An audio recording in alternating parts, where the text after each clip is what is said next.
et nous remontons un peu la foule vers le cœur de la fête du cochon. Alors c'est vrai qu'aujourd'hui, vous voyez, il y a des flaques d'eau un peu partout par terre. C'est vrai que ce matin, il pleuvait bien également. Mais voilà, c'est passé et tout le monde est là et ça reste encore très joyeux. On va faire un petit passage par les tables dans laquelle on va retrouver évidemment les animaux de la ferme qui sont à l'abri pour la plupart. Là, vous avez de la vache Ménanjou. On va continuer. Il y a normalement aussi des cochons de Bayeux qui sont là. Voilà, on rentre. Ici, on a plutôt un cochon blanc de l'Ouest, comme son nom le dit, enfin qui est reconnaissable plutôt avec sa couleur blanche et ses oreilles retombantes sur les yeux. Il y a normalement quelque part une portée aussi de cochons de Bayeux. Donc une autre race locale qui est ici dans les parages. Alors voilà, attendez, j'y arrive. Voilà. Voilà, et comme je l'entends dire au monsieur, il y a 9 petits qui sont là. Alors vous savez que l'Arche de la Nature peut s'enorgueillir d'avoir une truie de la race Bayeux qui a été primée au Salon de l'Agriculture. Et voilà, alors cette truie qui s'appelle Samantha n'est pas là aujourd'hui parce qu'elle est en quarantaine. Vous savez que les cochons, ils attrapent les maladies des humains. Et quand vous allez dans un salon de l'agriculture où il y a des dizaines, voire des centaines de milliers de personnes qui vous passent à côté, bien on prend des précautions quand les animaux reviennent. Donc ils sont en quarantaine, tranquilles, isolés, pour vérifier qu'ils n'ont pas attrapé quelque chose. Voilà. Et donc là, nous revenons sur le stand du Printemps des Rillettes, voilà, où Maxime de France Bleu Maine interviewe un interview du président et de l'animatrice du port fermier de la Sarthe La Belle Rouge autour d'une beurrée de rille. Un petit café noir, un nuage de lait ou café noir, et ensuite tu trempes ta tartine de rillettes dedans et tu dégustes. Ok, allez on essaye. Voilà, Maxime s'essaye à ça. Alors regoutez en même temps. Voilà, donc il va falloir essayer parce que dimanche sur l'Arche de la Nature, vous allez pouvoir justement à partir de 8h30 déguster cette beurrée de rille et avec les adhérents de l'association Eula Patois Sartois, on vous invite à lire le code des bonnes manières sartoises pour la dégustation de la beurrée de rille. Alors, vous n'allez pas pouvoir le voir sur la vidéo, vous allez le voir sur le site internet du Printemps des Rillettes, mais c'est très amusant, c'est très rigolo. Voilà, allez, on va continuer un peu notre tour. On va saluer Michael Douard, le président de l'association, voilà, que vous allez retrouver sur France Bleu Maine également dans l'après-midi. Et on va se diriger vers les artisans charcutiers traiteurs qui sont dans les bâtiments, dans les hangars de l'Arche de la Nature, de la ferme de la Prairie, voilà. Et on va faire le tour un peu de tous les produits. Tiens, on retrouve la confrérie des Rillettes. Bonjour la confrérie des Rillettes, ça va bien ? Voilà, confrérie des Rillettes sartoises, les chevaliers des Rillettes sartoises. Je m'approche. Alors, qu'est-ce que l'on a ici ? Tous les gens qui font la queue, c'est pour pour goûter d'excellentes rillettes. Bonjour. Donc le tartinage se passe bien. Impeccable, voilà. Et vous voyez, donc il y a sur plusieurs tables dans les deux bâtiments à la fois des rillettes à déguster évidemment, mais également des démonstrations de produits. Alors on va s'avancer, on va continuer. Allez. Tous les produits de la charcuterie qui sont là en vente. Tiens, quelqu'un, monsieur Thierry Bergère, un ancien président du syndicat des artisans charcutiers de la Sarthe, voilà. Et ici, on a une cuisson. Alors, qu'est-ce que tu es en train de faire cuire, dis-moi ? Des rayons. Des rayons. Et alors, on va expliquer ça à tous les gens qui ne sont pas de la Sarthe. Vous voyez que ça cuit à gros bouillon. Alors, qu'est-ce qui est en train de cuire là-dedans pour faire des rayons ? Donc les rayons, c'est fait avec la poitrine de porc, cuit dans le saindoux. Cuit dans le saindoux, voilà, donc de la graisse de rillettes, voilà. Et la cuisson dure longtemps ? Une heure et quart, entre 1h15 et 1h30. Bah, c'est parfait, voilà. Donc après ces rillons sont présentés au public, qui peut les goûter également. Et voilà, ben, c'est parfait. Donc venez goûter ces rillons. Allez, on continue la visite. Bonjour, Madame la Présidente de la Maraude 72, association solidaire du Mans, partenaire du Printemps des Rillettes. Et on a eu beaucoup de plaisir à te rencontrer et tout le travail que tu fais pour ton association. Chapeau, chapeau, chapeau. On continue, on continue. Hervé Aumaille, bonjour Hervé, grand rillettologue devant l'éternel, voilà, qui aujourd'hui est à la cuisson. Qu'est-ce que tu es en train de faire, Hervé? Un filet de poulet au piment d'Espelette. Alors, dis-le un peu plus fort parce que je suis sourd. Un filet de poulet, un émincé de poulet au piment d'Espelette.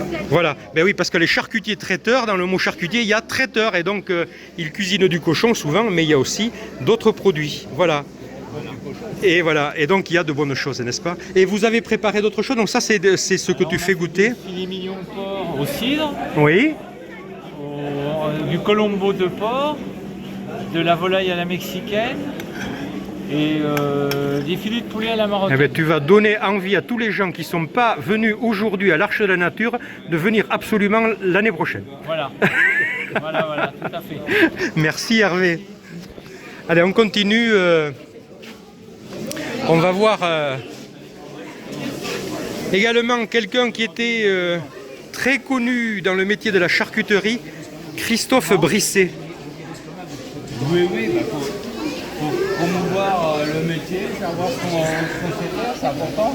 Donc vous faites quoi? Sinon vous vendez de la viande tout ça. Donc là, moi en ce moment, oui.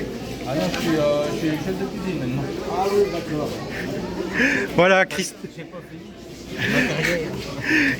Christophe, bonjour Christophe. Bonjour. Bon alors tu es en train de pousser une saucisse là je vois. Voilà. Bon, t'as pas perdu les gestes hein? Non, bah, j'espère, hein. Ça fait quand même 2 ans maintenant. Hein. Eh oui. Alors explique-moi comment on fait une saucisse, vas-y alors. C'est parti. Là donc on a le menu de porc, on est d'accord, c'est un boyau naturel. Hein. Ouais. Donc j'embauche sur le cornet, ça s'appelle un cornet, et le poussoir. D'accord, ok. Donc j'embauche mon boyau sur le cornet. Et il est très long ce boyau, dis donc. Il y a autant de boyaux que ça dans un cochon? Oh oui, ça va jusqu'à, si ma mémoire est bonne, une vingtaine de mètres. Oui, je crois, oui, effectivement, une vingtaine de mètres, oui, au moins que l'on utilise, puisque là, voilà. Alors, on fait un nœud au bout, et puis Christophe... Un nœud au bout, c'est pour éviter évidemment que la chair s'en aille. Oui. Alors avec cette main-là, je tire mon boyau sur mon cornet, et avec cette main-là, je vais tourner de façon à pousser la chair dans mon boyau. Voilà. Donc c'est moi qui décide la quantité que je veux dans mon boyau. Ok. Donc j'en mets pas trop, parce qu'après, vous allez voir pourquoi il ne faut pas trop en mettre non plus. Donc là, je vais arrêter là. Voilà. Donc après, il faut que je les tourne. Alors si j'en avais mis trop dedans, je ne pourrais pas les tourner. Voilà, donc ça, le geste précis du charcutier qui calibre en fait la saucisse que vous achetez en prenant donc le boyau et ça s'appelle tourner. Voilà. Peut-être dans 150 grammes à peu près. Donc je pince, je fais 1 fois, 2 fois, je tourne. Je pince, je tourne. Voilà. Je pince, je tourne. Voilà, alors c'est quelque chose qui a l'air simple, mais par expérience, quand vous faites ça pour la première fois, vous faites à peu près n'importe quoi. Hein, voilà. Voilà. Et après, du coup, je l'applique, c'est pour enlever l'air. Parce que dans la grosse saucisse, il y a trop de bulles d'air, vu que la viande, il y a de l'eau, évidemment. Bien sûr. Quand ça arrive à ébullition, l'eau dans la bulle d'air, ça éclate. Ouais. C'est pour éviter que ça éclate. Et donc après, il ne me reste plus qu'à les séparer. Ça bouge pas. Et vu que j'ai tourné, non, normalement, voilà. Normalement, il vaut mieux attendre un petit peu avant de les couper. Mais là, on a plus tendu. Donc, mais là, ça ne bougera pas. Hein. Et voilà. Donc on va laisser Christophe continuer ce travail de préparation. Merci Christophe. À très bientôt. Et on va reprendre un ancien aussi de la charcuterie, puisque c'est Thierry Bergère qui est là et qui lui est en train de couper un cochon. Voilà, et alors, c'est quoi que tu es en train de couper Thierry comme cochon? Un LPS, un LPS. Un porc fermier de la Sarthe Lavelle Rouge. Voilà, et puis là je suis sur une épaule. Voilà. Et donc là c'est une épaule de cochon. De quoi avec une épaule de cochon on fait quoi en général? bien, en général, on fait beaucoup de fabrication. Hein. À part la palette, Ouais. la palette, on peut la cuisiner comme ça au four, Ouais. comme un rôti de porc. Ouais, une palette à la diable, par exemple, c'est excellent. C'est Exactement. cuisiné au four Un avec beau petit de la plat d'hiver, moutarde. Ouais. de printemps. Et puis tout ce qui est plat cuisiné, ça peut être fabriqué avec la palette aussi. Hein.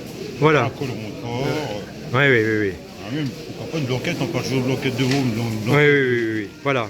Alors, pour la petite histoire, hein, quand ici, à l'Arche de la Nature, les charcutiers font une démonstration, on leur dit toujours de ralentir, ralentir, ralentir, que les gens aient le temps de voir. Sinon, en 2 coups de cuillère à peau, enfin en 2 coups de couteau, voilà, le cochon, il est démonté. C'est une journée, quoi. Voilà, et donc vous Mais là, devant la pouvez... caméra, je suis obligé de prendre un rythme. On va dire, qu'est-ce que c'est que ce vol? Professionnel. Exactement. Merci Thierry. Voilà. Allez, on a fait un tour là, vite fait, des produits. Dans la charcuterie traiteur également. Dans la charcuterie traiteur, mais il y a également le mot traiteur. Et puis dans le mot traiteur, regardez ce que sont en train de faire ces jeunes artisans. Donc l'équivalent d'un buffet. Donc là, qui comprend évidemment des légumes, d'autres produits. Bonjour. Bonjour, Alors, vous êtes installé ou encore étudiant ou apprenti? moi je suis encore apprenti. T'es encore apprenti à quelle école? Là, avant j'étais à l'Urman, maintenant je suis à la CCI, en mention de traiteur. D'accord, à mention de traiteur. Ok, et toi? Salarié. Céréalier. D'accord, ok. Donc tu viens là pour donner un coup de main. C'est ça, mais c'est parfait. Et donc, qu'est-ce que vous avez fait aujourd'hui? Montre-moi un peu ce que tu as réalisé ici. Ok, alors ici j'ai réalisé des petits cônes d'hors d'œuvre. Ouais, On va retrouver perles marines, taboulé aux fruits et betteraves. oui, Ici on va retrouver dans la ligne ici des mini burgers, ici des navettes poulet curry, des mini canapés saumon fumé, après des petites crevettes en canapé aussi, mini burgers encore, des petites verrines comme juste ici. Voilà, et encore des hors d'œuvre. Et ici notre spécialité, ça va être de l'ananas en brochette avec du jambon fait maison qui a remporté la Coupe de France en 2023, meilleur jambon blanc de France. Donc, on a coupé ça en petits dés et l'ananas a été revenu dans un caramel beurre salé. Voilà. ok. Alors là, chers auditeurs, je crois qu'à la fin de cette journée du cochon, je vais revenir faire un tour ici pour goûter tout ce que tu nous as présenté. Merci, à très bientôt, au revoir. Voilà, donc là on a fait le tour de tout ce qu'il y avait dans les bâtiments. On se retrouve tout à l'heure pour faire un tour maintenant de ce qu'il y a dans les stands extérieurs.